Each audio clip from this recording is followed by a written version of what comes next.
Le fasce dell'Inter tra mercato e tattica potrebbero cambiare tutta l'impostazione tattica di Simone Inzaghi per la prossima stagione. Sì, perché sappiamo che il mercato dell'Inter si sta riscaldando tantissimo in questi giorni, da Dybala al discorso su Lukaku e alla questione Mkhitaryan. I nerazzurri si stanno muovendo molto per cercare di rinforzare la rosa di Inzaghi, ma l'addio di Ivan Perisic, che intanto sappiamo che è volato al Tottenham, lascia un buco non indifferente anche sulle fasce. Sappiamo che Gosens prenderà il posto da titolare sulla sinistra, ma questo comporterà ovviamente molto probabilmente un cambiamento tattico per l'Inter, visto che Gosens è comunque un esterno sinistro come Perisic, ma un giocatore anche diverso dallo stesso croato. E tutti i nomi di mercato che stanno emergendo in queste ore, come Bellanova, Cambiasso, Udogie, per esempio, che vi stiamo raccontando sul nostro sito passioneinter.com, secondo me e secondo la redazione di Passione Inter ci stanno indicando qualcosa di più grande in vista della prossima stagione.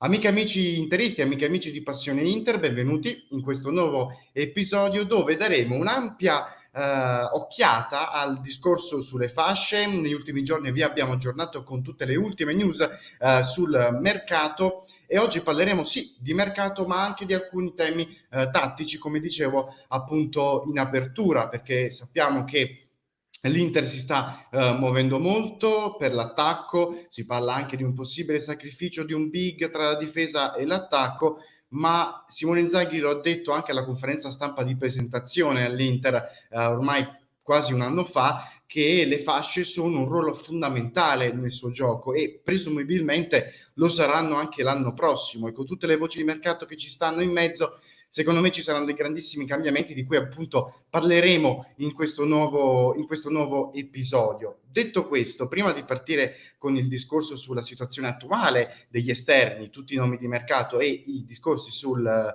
tattica, vi invito a lasciare un mi piace se vi piacciono questi tipi di contenuti e ovviamente a iscrivervi al nostro canale per non perdervi nessun tipo di contenuto, la nostra diretta giornaliera alle 7:30, insomma per restare totalmente aggiornati sul mondo Passione Inter. Detto questo, io partirei ovviamente illustrando con la situazione attuale sugli esterni. L'addio di Perisic ha fatto male perché lascia un buco, ci lascia forse il giocatore più importante della passata stagione, ma dall'altro lato lascia strada spianata per l'ascesa di Robin Gosens.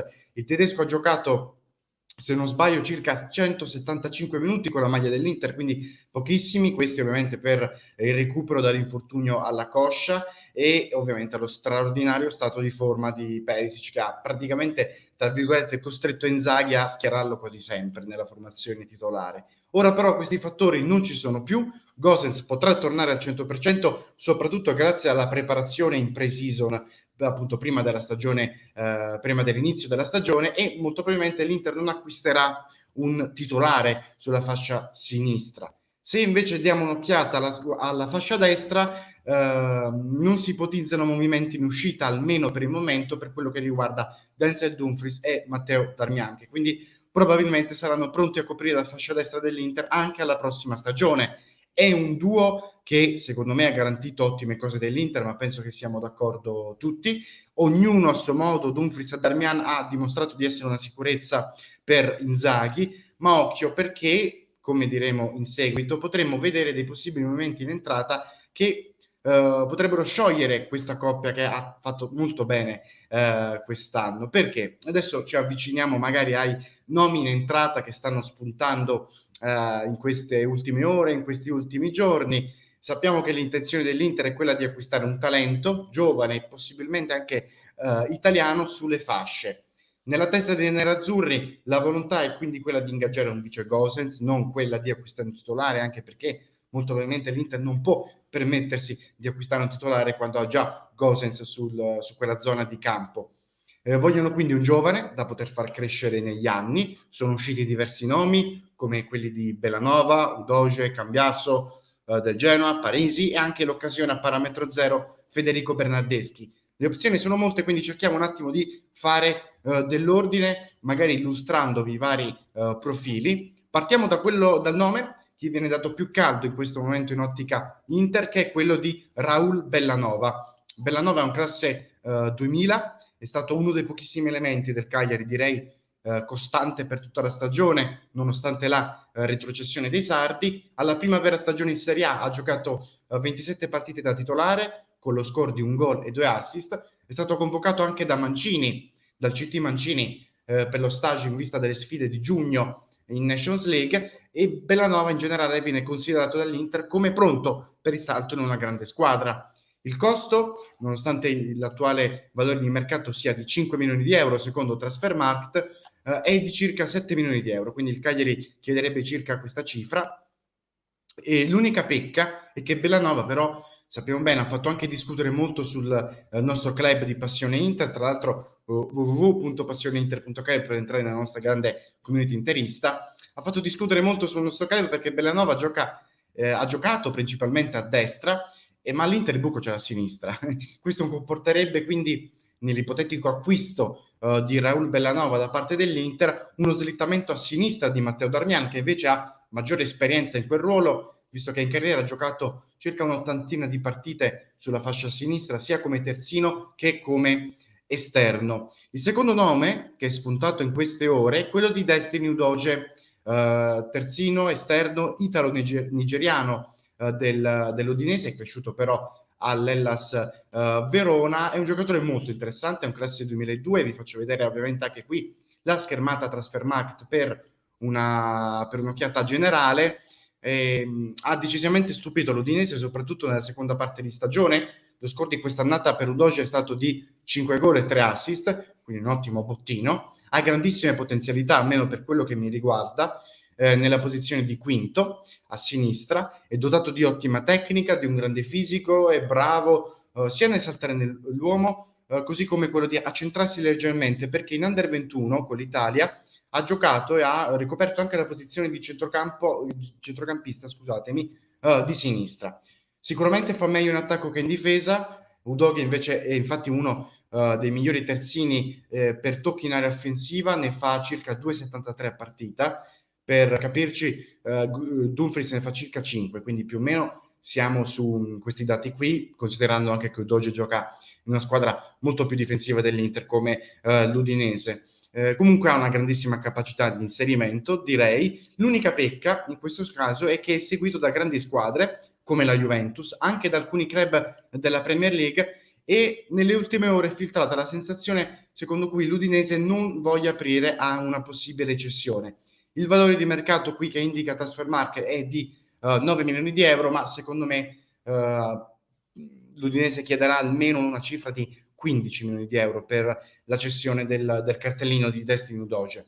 Terzo nome di cui si è discusso molto nelle ultime settimane, sappiamo che l'Inter lo sta monitorando da diverso tempo, è quello di Andrea Cambiasso del Genoa. 5 milioni il suo valore di mercato, è un classe 2000 come Raul Bellanova, ha fatto bene al Genoa con un gol e 4 assist, anche lui nonostante la retrocessione del proprio club. Prima di subire un infortunio al ginocchio ha fatto molto bene, poi l'infortunio l'ha costretto a saltare circa 8 partite, era entrato giusto per l'ultima di campionato contro il Bologna, e in generale ha disputato un campionato in modo egregio e ha dimostrato di essere utile, perché Cambiasso è ambidestro, quindi sa giocare bene sia col sinistro che con il destro, però lui nasce come terzino sinistro, quindi è sicuramente più forte in fase di interdizione, in fase comunque di difesa. L'unica pecca è che il Genoa chiedeva fino a poco tempo fa almeno una cifra molto alta, 15 milioni di euro per un giocatore che ha fatto bene, ma non è secondo me già ai livelli di Destiny Udogie o anche dello stesso Raul Bellanova.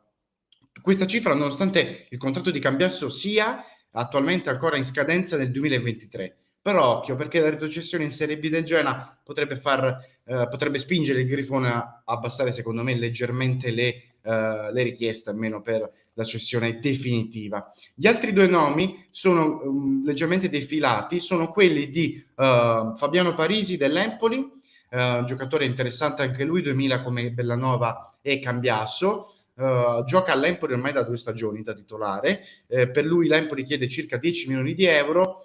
L'unica pecca è che Parisi ha mostrato le cose migliori in una difesa a 4, ha giocato sia a 5 come esterno all'Avellino, ma è all'Empoli che si è messo in grande luce, e in più la pista che porta all'Inter sembra essersi raffreddata. Altro nome, quello un po' più esotico, l'ultimo è quello di Federico Bernardeschi. L'Inter lo sta valutando come possibile affare a parametro zero, però su di lui c'è fortissimo il Napoli, come ha detto lo stesso presidente della società partenopea Aurelio De Laurentiis. La grande pecca, che sarebbe l'unica, ma secondo me quella determinante, è che Bernardeschi è difficile immaginarlo a sinistra in un centrocampo a 5, e lo stesso vale per il ruolo di esterno destro. Bernardeschi ha secondo me buone qualità, la Juventus ha trovato diverse difficoltà, non è magari un fenomeno come si diceva qualche anno fa, però alla Juventus ha incontrato difficoltà che andavano anche oltre a lui.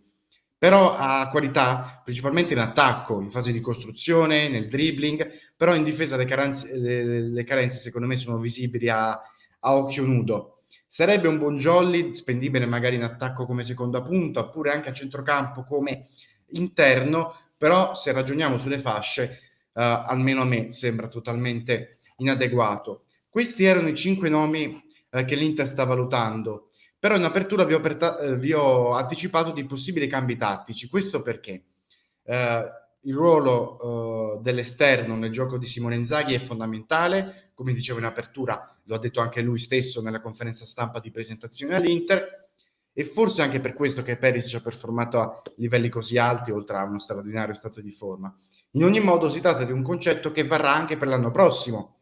L'addio di Perisic, che era una delle fonti di gioco principali per l'Inter, secondo me apre a scenari inediti per le fasce nerazzurre. Gosens, Darmian e Dumfries, almeno per quello che mi riguarda, ma penso che siamo d'accordo tutti, sono giocatori principalmente di gamba e di inserimento, però forse peccano per quello che riguarda la qualità nei piedi e l'impostazione. Con gli ipotetici arrivi poi di Mkhitaryan e Dybala all'Inter, ci possiamo aspettare sicuramente maggiore qualità, i piedi buoni, come si sta dicendo ultimamente nei principali quotidiani sportivi, nella zona centrale di campo. Ci possiamo anche immaginare un 3-4-2-1, magari con Lautaro unica punta e Mkhitaryan e Dybala dietro al Toro argentino. Tutto questo ragionamento ci porta a pensare al fatto che il prossimo anno Inzaghi potrebbe decidere di utilizzare gli esterni come dei veri e propri fluidificanti. Un po' quello che ha fatto Dumfries a destra quest'anno, lo potremo vedere anche a sinistra, perché Gosens ha qualità di inserimento, non ha qualità di impostazione come magari Perisic lo era e aveva. E lo potremo, come dire, l'indizio arriva anche dai profili di mercato che sta sondando l'Inter, Bellanova, Udoge, Cambiasso, sono giocatori di inserimento, non sono giocatori dei piedi buonissimi, hanno grandissima corsa, fisicità, soprattutto Bellanova e Udoge, però non hanno piedi buonissimi. E quindi questo è il ragionamento, il possibile cambio tattico che l'Inter e Inzaghi potrà portare l'anno prossimo. Io qui ho quindi finito la mia considerazione tra mercato e tattica sulle fasce. Scrivetemi nei commenti cosa ne pensate qui sotto, sia sul discorso tattico, ma anche e soprattutto su quale nome che l'Inter sta sondando preferireste. Scrivetemi anche semplicemente il nome, Udoge, Cambiasso, Bellanova, o magari anche per i più audaci Federico Bernardeschi. Detto questo, io vi ricordo ovviamente l'opportunità di abbonarvi a www.passioneinter.club per entrare nella nostra grandissima community interista, dove discutiamo 24 ore su 24 di Inter e di calcio in generale. E infine, se ci stai ascoltando da podcast, ti linko qui sotto in descrizione l'episodio che ha fatto uscire ieri il nostro Simone Frizza, perché in apertura dicevo che sono ore caldissime per il mercato dell'Inter, e soprattutto non solo per le fasce, ma anche per l'attacco. Si sta parlando di Dybala e Lukaku, il nostro Simone Frizza ha fatto un grandissimo confronto tra i due profili. Se invece ci stai seguendo su YouTube, qui ti linko il video di Simone Frizza che ha realizzato nella giornata di ieri, e ti consiglio caldamente di darci un'occhiata e magari scrivere nei commenti cosa ne pensate. Detto questo, io vi ringrazio dell'attenzione e vi ricordo dell'appuntamento giornaliero alle 19:30 su YouTube e Twitch con la nostra diretta, dove parliamo di tutto, di tutte le ultime news sull'Inter.